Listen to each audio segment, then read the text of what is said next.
What was your greatest achievement?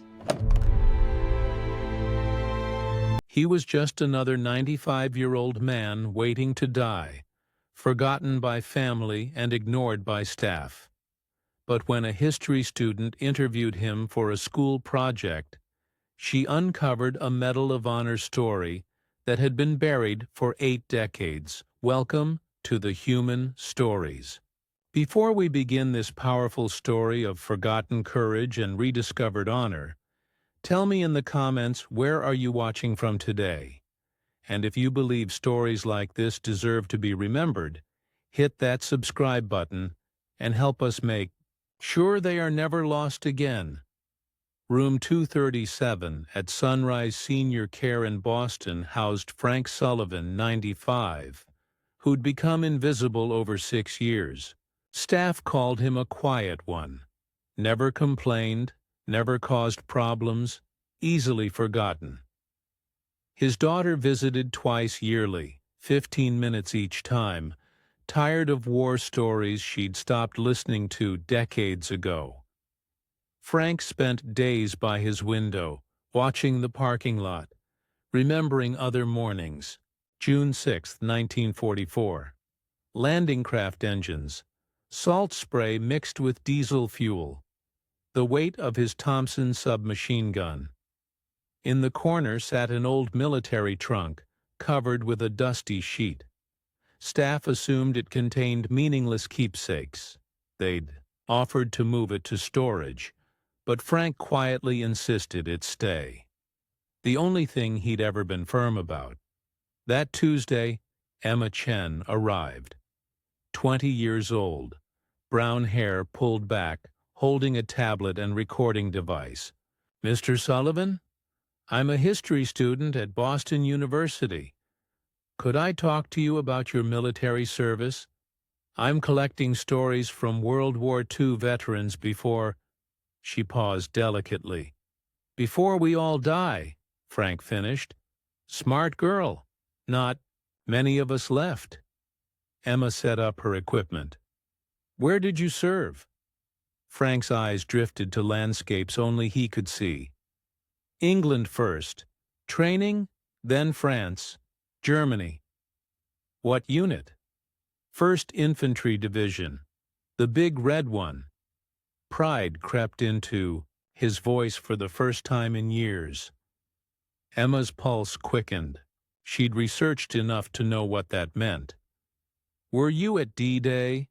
Frank looked at her directly. The frail old man seemed to fade, replaced by something harder, more focused. "Omaha Beach. First wave." Emma held her breath as Frank described H-hour, 6:30, packed landing craft with 36 terrified men. The red ocean, blood mixing with seawater, bodies falling before reaching the beach. "My squad made it 50 yards before getting pinned. German MG-42s had us zeroed in. I could see more landing craft coming, knew those boys would be sitting ducks." Frank's aged hands moved with purpose, muscle memory 8 decades old. There was a gully to our right. Natural drainage into the cliffs. I took 3 volunteers, Private Morrison, Private Chen, and Corporal Williams. Emma froze. "Chen. Do you remember his first name?" Frank looked sharp. "David Chen. Kid from San Francisco. Good soldier." "Why?" Emma's hands trembled. "David Chen was my great-grandfather." Frank stared. "Small world. David was brave as they come. He pushed me out of the way when a grenade landed. Took the blast himself. Saved my life." Emma felt tears welling. "He died saving you?" "He died being a hero, which is what soldiers do." "Help me with something," Frank said, wheeling to the covered trunk. Emma pulled away the dusty sheet, revealing a military footlocker. "FX Sullivan." Frank unlocked it with a small key. Inside lay meticulously organized items, uniforms, documents, metal cases. "Help me lift that," Frank pointed to a large, flat case. Emma opened it carefully.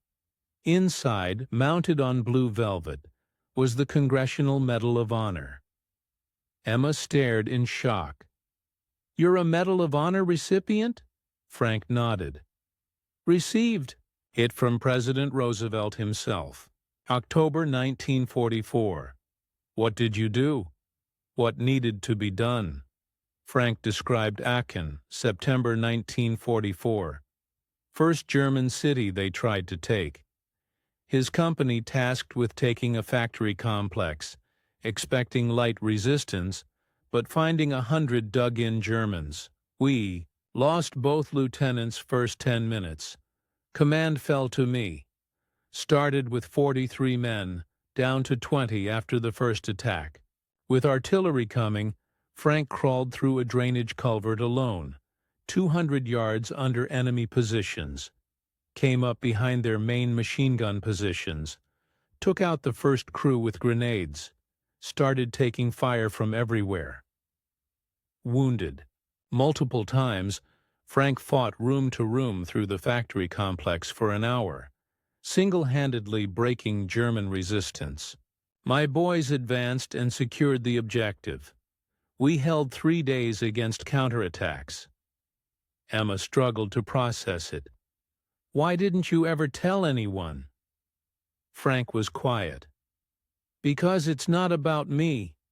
Every man who died taking that factory was braver than I was." Frank pulled out more items. Bronze Star, Silver Star, Purple Heart, with oak leaf clusters. Combat Infantryman Badge, Presidential Unit Citation. "You were wounded 5 times? North Africa, Sicily, France, Germany, Battle of the Bulge. We were in combat over 2 years. Emma found a leather-bound notebook, pages yellowed with age. "I kept a record," Frank said. "Names, dates, how they died. Someone should remember them." Page after page of handwritten entries. 437 names. Every soldier who'd served under Frank who didn't make it home. "You've been carrying their memory for 80 years. Someone had to. Why are you showing me this now?" Frank took her hand gently. "Because you asked about David Chen. That boy saved my life, and I never got to tell his family what kind of man he was." 2 months later, Emma's story appeared on the Boston Globe front page. "The Last Hero, Medal of Honor. Recipient, lives in obscurity at local nursing home." Response was overwhelming. Veterans organizations reached out. Politicians wanted photo opportunities. Most importantly, families contacted him. Relatives of men in his notebook, hungry for information about loved ones who never came home. Frank now sat in the facility's main lobby instead of forgotten in his room, surrounded by visitors wanting to meet him.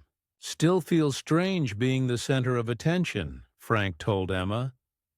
"Getting used to it? Getting used to feeling useful again. For 6 years I've been waiting to die. Now I have a purpose." A young Marine approached. "Staff Sergeant Rodriguez, 3rd Marine Division. Could I shake your hand?" Frank extended his hand warmly. "Honor's mine, Staff Sergeant." They talked about leadership, taking care of soldiers, the weight of command. Emma watched Frank come alive, mentoring the young Marine. "You know what's funny?" Frank said after the Marine left. "For 80 years, I carried guilt about surviving when better men died.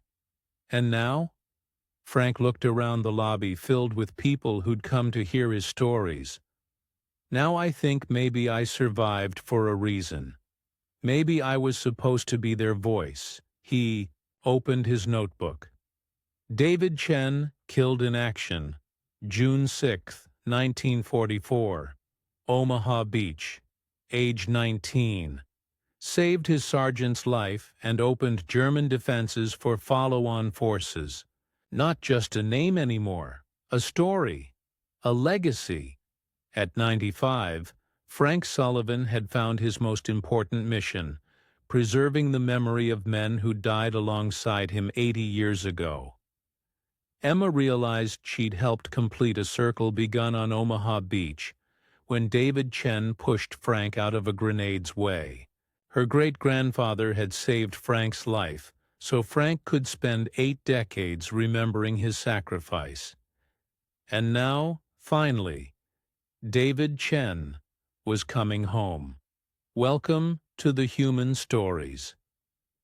These are moments when the forgotten become remembered, when hidden courage finds its voice, and when heroes reveal themselves sitting quietly beside us. Have you ever discovered extraordinary stories carried in silence?